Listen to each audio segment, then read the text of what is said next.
All right, seniors, this is going to be a tutorial for um, procedure I want you to follow when reading Chapter 2 Mascot.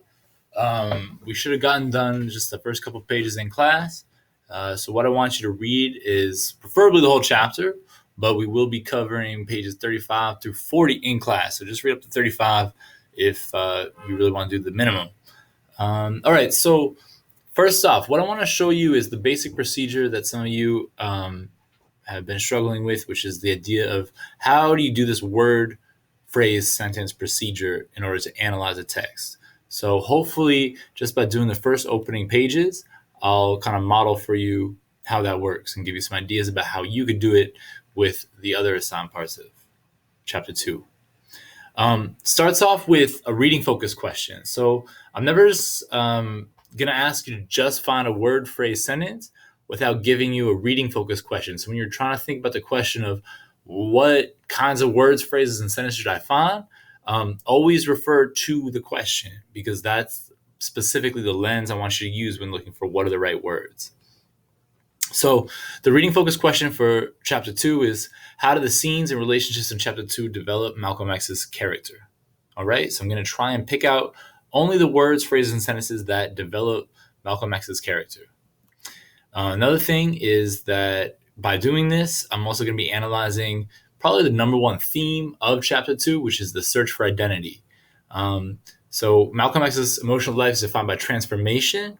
Chapter 2 is where he's very much in the middle of that teenage drama of trying to figure out who he is. So almost every single story in this chapter is going to be all about Malcolm X, trying to struggle with his self-identity, who he is on the inside, what his values are, right? And trying to struggle with group identity, right? Do I belong to this, that, or the other people, right? Malcolm X is not born with a very clear sense of what group it is he belongs to. And so as soon as he starts to explore the world and meet new people, he kind of gloms on very briefly to almost every person he meets, right? But only briefly. And then he kind of goes back to his self-identity and kind of breaks free of that person. And that's pretty much the same cycle you're going to see throughout all the relationships in the autobiography. He'll have this intense kind of, oh, you are the person. This is the group. I want to be this, right? And then he'll get agitated or kind of grow out of it because he has a self-identity that is pushing him in the opposite direction. I know this is not true. I know this is not what I believe. No, this is not for me. All right, so I'm going to read just the first opening of chapter 2. And this is going to be just like the brief story he opens with, which is the story of his very, very short, not very famous boxing career. All right. That dude right there is Joe Louis. Joe Louis, before Ali, was, as Malcolm X calls him in this chapter, the greatest race pride of his generation. Like this tough, stylish, cool black athlete that everybody Malcolm knew admired, right? All right. So he begins. On June 27th of that year, 1937, Joe Louis knocked out James J. Braddock to become the heavyweight champion of the world. And all the Negroes in Lansing, like Negroes everywhere, went wildly happy with the greatest celebration of race pride our generation had ever known. Every Negro boy old enough to walk wanted to be the next Brown Bomber. My brother Filbert, who had already become a pretty good boxer in school, was no exception. I was trying to play basketball. I was gangling and tall, but I wasn't very good at it, too awkward. In the fall of that year, Filbert entered the amateur bouts that were held in the Lansing's Prudent Auditorium. So what I've done here, in red, I've chosen the most important sentence for answering that guiding question, most important in blue, most important phrase, and orange, most important amateur. All right? Very quickly, if we go back to think about what's the reading focus question, how do the scenes and relationships in chapter 2 develop Malcolm X's character? I'm trying to like specifically focus on how those questions answer that, right? So why that sentence? Well, one, it shows that group identity, right? Malcolm X is very observant of what groups around him get excited by, right?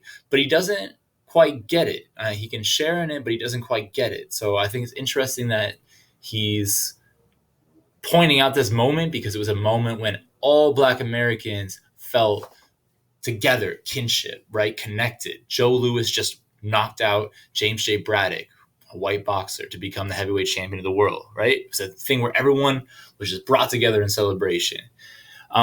Gangling and tall is the phrase because gangly, by the way, means tall and awkward, kind of, having a long, stringy body that kind of moves every which way and don't have a lot of control or poise.